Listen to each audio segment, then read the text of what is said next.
me fuel, give me fire, give me that which I desire. They set out to conquer the world. We had the songs, we had the attitude, we had the fire. We were determined to kick people's ass, and we did. And made their own rules along the way. And nobody's gonna sit down and tell me what Metallica's about or how it's supposed to be. From the heights of excess. Beer, pal. We were just getting as drunk as possible, as many girls as possible. Destroying dressing rooms, getting in fights, shooting guns off at hotels. We were pretty much inebriated 24 hours a day. To the brink of destruction. You're just sitting here being a complete. Well, these guys had all this buried tension, and they just started boiling over. I was just left wondering, do we even have a band? And back on top again. Metallica is in a real good mood tonight. These are the stories of the world's most volatile band, told by the people who lived them. Every time we made two people happy, we pissed somebody else off. When we get in and play music, the world could be on fire, and we would be fine. Get on the train with us and hold on tight, because we don't stop, we go hard. When Metallica ruled the world. In a world where only Speed metal, soul, and hairspray, was a crime, art were taken over and turned into headbangers, and so began a time of pure Alcoholica, where only the Sandman reigned, and thrash was the name of the game. When Metallica ruled the world.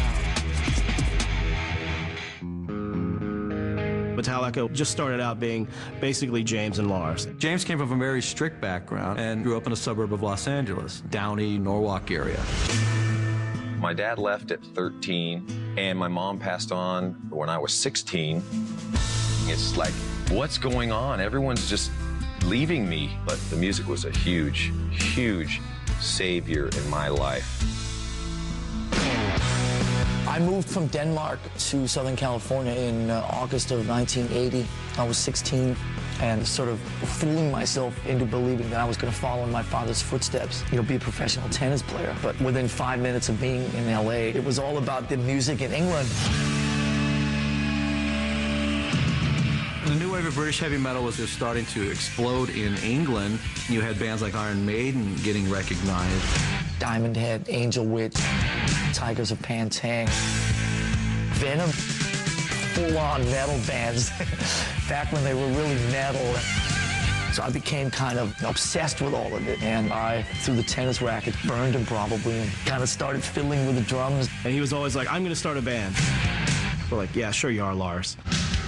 Well, I started advertising through the Recycler's classified ad newspaper in LA, where you could sell your car or find a lead singer for your band. Every week that it would come out, looking under H, for heavy metal, or M for metal, it was always him and me, and maybe a few other people.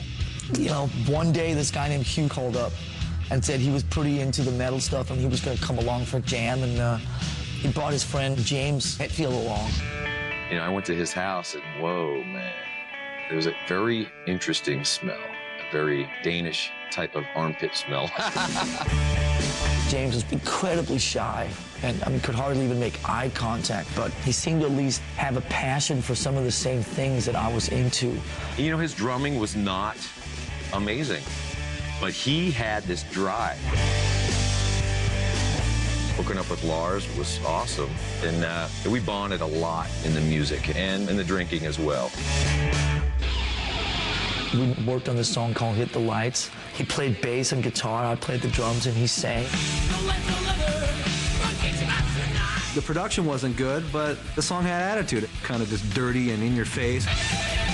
And we called the band Metallica, and that was really the beginning of it. The next guy that came in the band was Dave Mustaine. Dave was an amazing guitar player. He could shred. He was doing some amazing solos. He was the guy that could really play his instrument. None of the other guys really were that good, but Dave also liked to party a lot. He out-partied the rest of Metallica. It was San Francisco Metal Night at the Whiskey in L.A., and me and James went down there. Say hi to Cliff. And we looked down on the stage, we heard this wild solo going on. there's this big mop of red hair going nuts, you know? And it was a wah sound. It's like, man, that guitar is heavy. And we look and we're counting the strings on it. Dude, that's a bass. It was this guy, Cliff Burton. Me and James had never seen anything like him. And we just looked at each other and said, we have to get this guy in our band. So we stuck around and we pulled him aside and said, you are amazing. We got to steal you. Basically, at the end of the day, he said, you know, I like you guys, but you guys are going to have to move up to San Francisco. Absolutely. We were ready to get out of L.A. L.A. sucks! Even in '82, LA still was such a pansy-ass environment for metal. Hair metal, big hair, glitzy outfits. Metallica and Red are talking about strippers and partying. Getting laid on the Sunset Strip. Metallica was completely different. They were street. It was just t-shirts, jeans, let's get down to business. Let's not screw around. Now, why should we change? We're on stage. You know, we're not trying to be something big and fancy, you know. We didn't fit in with the music scene in L.A. We did up in San Francisco. I mean, in L.A., you get drinks with umbrellas in them. Up in San Francisco, it's beer can. I mean, it was a much grittier atmosphere. So we went right up there instantly. San Francisco, would you please welcome Metallica! All right. That whole scene in San Francisco at the time was just waiting for a band like that to come up there and play. They liked the music, they liked the lyrics, and they didn't have to dress a certain way. Guys like me that were wearing like my Judas Priest denim jacket painted and my scarf.